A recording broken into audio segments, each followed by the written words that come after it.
Ganito pala pinagdaanan ni Justin Brownlee bago nakuha itong new record niya sa PBA sa 4-point shots. At DeMarcus Cousins and Dwight Howard, mga bigating former NBA star na ngayon pinagpipilian na ng Converge para maging import nila sa next conference. So bago nga natin talakayin yan, shoutout sa mga solid nating ka-teammate na sila Juan Saligue, Michael Awao, Kat Sakino, Paul Ryan Collis, and Romeo Conchada. Converge Fiberxers, mas gusto pa nga nila ngayong i-improve pa ang kanilang performance after nang maging performance nila rito sa PBA Governors Cup.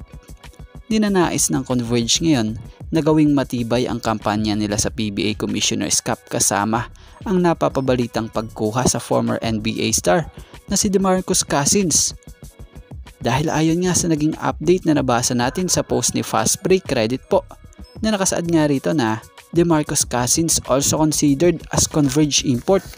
So matindi ito. Dahil bukod pala kay Dwight Howard itong Converge napapabalitang ninanais rin nitong makuha si NBA center DeMarcus Cousins for the 2024-25 PBA Commissioner's Cup sa susunod na buwan. Batay nga sa nabasa nating legit na balita, ayon raw rito sa assistant coach ng Converge na si Charles Chu, determinado ang management ng team na magkaroon ng strong impact sa pamamagitan ng pagkuha ng gaya nila Howard or Cousins para sa kanilang kampanya.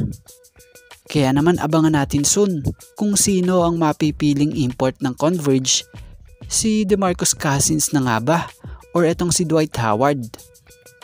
Pero kung kayo ang tatanungin, ano opinion nyo guys dito? Sino ang gusto nyong makitang import sa Converge or ng Converge? Ito bang si DeMarcus Cousins or etong si Dwight Howard? At dito tayo sa usapang new record ni Justin Brownlee sa PBA.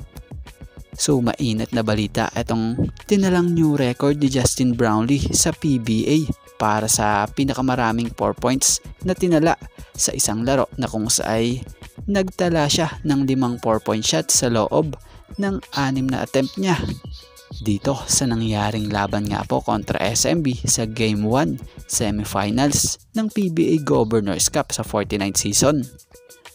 Batay sa report consistency in practice is the key para kay Justin Brownlee upang ma-shot mga tira niya sa 4-point line. So yan ang dahilan sa pagtsatsaga ni Brownlee sa ensayo.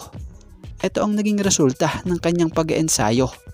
New record na naitala niya sa 5 4-point shots sa isang game. Ang balita pa komportable na si JB sa tira niya sa linyahang ito, na kung sa asahan na mahihirapan ng SMB pag hindi nila napigilan dito etong si Justin Brownlee.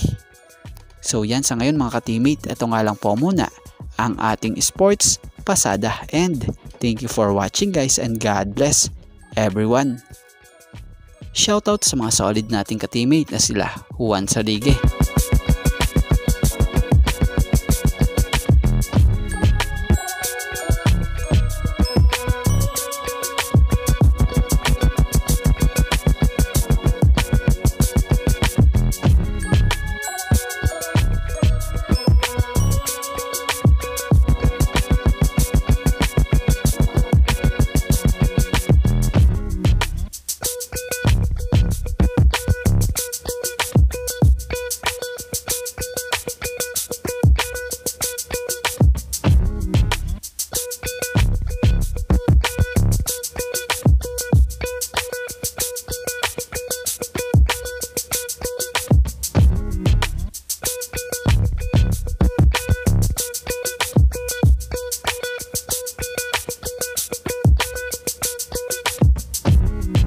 Michael Awao,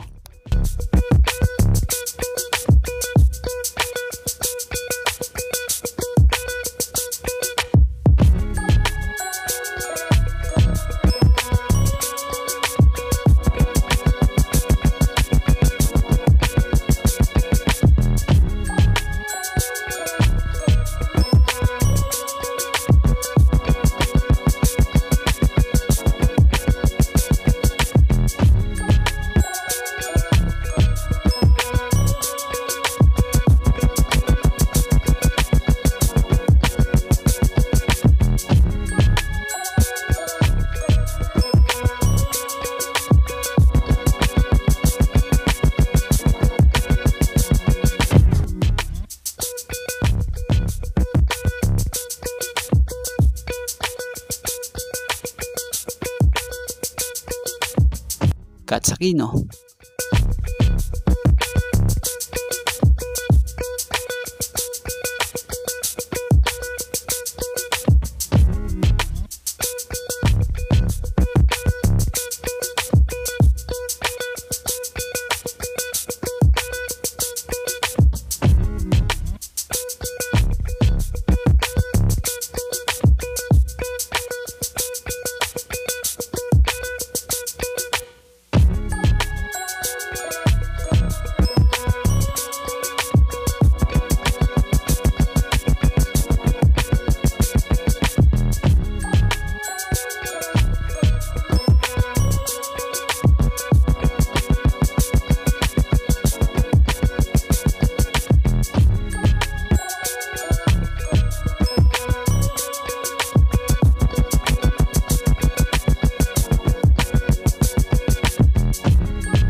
Paul Ryan Collis.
And Romeo Conchada.